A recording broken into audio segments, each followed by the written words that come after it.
Salut tout le monde, attention, le brevet des collèges s'apprête à faire peau neuve. Un gros changement est prévu pour la session 2026 et ça va concerner des milliers d'élèves. C'est un vrai tournant, alors on va décortiquer tout ça ensemble pour y voir plus clair. Alors, au programme, on va faire le tour de la question. D'abord, on verra pourquoi le brevet change.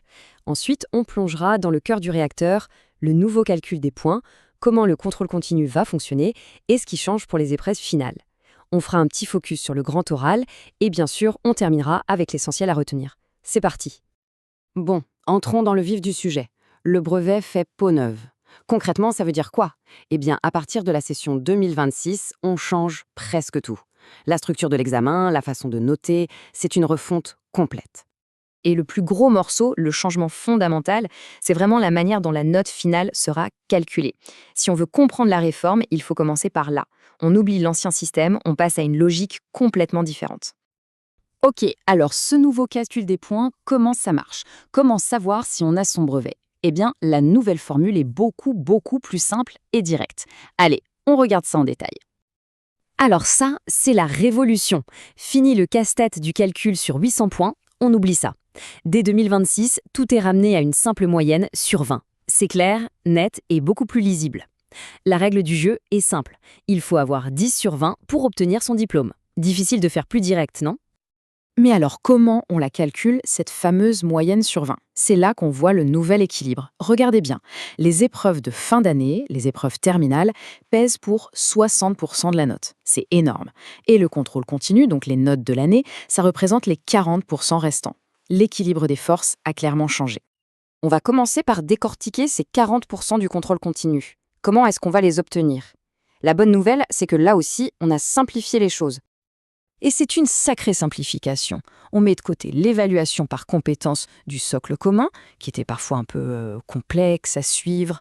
Maintenant, c'est ultra simple. La note du contrôle continu, c'est tout simplement la moyenne générale de l'année de troisième. Toutes les matières comptent avec le même poids. C'est beaucoup plus direct et franchement plus transparent. Et attention, bonne nouvelle pour ceux qui suivent des options, comme le latin ou une langue régionale par exemple. Ces options peuvent rapporter des points bonus. C'est simple, tous les points que l'on obtient au-dessus de 10 sur 20 dans ces matières viennent s'ajouter à la moyenne générale. C'est une super façon de récompenser un effort supplémentaire. Allez, on passe au plat de résistance, les épreuves terminales. C'est le plus gros morceau, rappelez-vous, 60% de la note finale. Leur importance est donc clairement renforcée. Désormais, l'examen final, c'est 5 épreuves. Pas une de plus, pas une de moins. Il y a 4 épreuves écrites sur les matières principales et une épreuve orale qui, vous allez le voir, prend vraiment du galon. Et quand on regarde le détail des épreuves écrites, ce qui frappe tout de suite, c'est l'équilibre. Français, coefficient 2, mathématiques, coefficient 2, histoire géo et EMC, coefficient 2, sciences, coefficient 2. Bref, chaque épreuve écrite pèse exactement le même poids dans la balance. Aucune matière n'est mise de côté. Faisons un petit zoom sur l'épreuve d'histoire géo EMC. En fait, elle est coupée en deux. D'un côté, il y a la partie histoire et géographie qui compte pour un coefficient de 1,5. Et de l'autre, la partie enseignement moral et civique qui a un coefficient de 0,5. Le total fait bien 2, mais on voit bien que chaque partie a son propre poids. Petite précision pour l'épreuve de sciences. L'épreuve dure 1 heure, mais attention, elle ne portera pas sur les 3 matières en même temps. En fait, on sera interrogé sur 2 des 3 disciplines seulement, physique-chimie, SVT ou technologie. Lesquelles? Ce sera tiré au sort. Il faudra donc être prêt sur tous les fronts.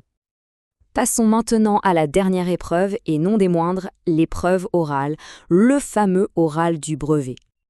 Et là, le chiffre important à retenir, c'est son coefficient, 2. Ça veut dire que cet oral de 15 minutes pèse autant que l'épreuve écrite de français ou de maths. Autant dire que c'est un moment absolument crucial de l'examen, à ne surtout pas négliger. Ce qui est intéressant avec cet oral, c'est que le sujet est pas assez libre. La présentation peut s'appuyer sur un projet d'histoire des arts, sur les projets interdisciplinaires, les EPI, ou même sur un des parcours éducatifs suivis au collège. C'est donc l'occasion de parler de quelque chose de concret, d'un projet qui a vraiment plu et sur lequel on a travaillé. Bon, on a brassé pas mal d'infos, c'est le moment de synthétiser un peu tout ça, de voir l'essentiel à retenir de ce nouveau brevet. Alors, pour résumer, si on ne devait retenir que quelques points, ce serait cela. Premièrement, une note finale sur 20 avec la moyenne à 10 pour l'avoir. Deuxièmement, une répartition 40% contrôle continu, donc la moyenne de troisième, et 60% pour les épreuves finales. Et enfin, 5 épreuves terminales au total. Voilà, en quelques chiffres, la nouvelle architecture du DNB. Et pour terminer, on peut se poser une question. Avec ce nouvel équilibre où les épreuves finales pèsent beaucoup plus lourd, comment est-ce que ça va changer la façon de se préparer à l'examen? C'est une vraie réflexion à avoir, que ce soit pour les élèves, les familles ou les équipes pédagogiques.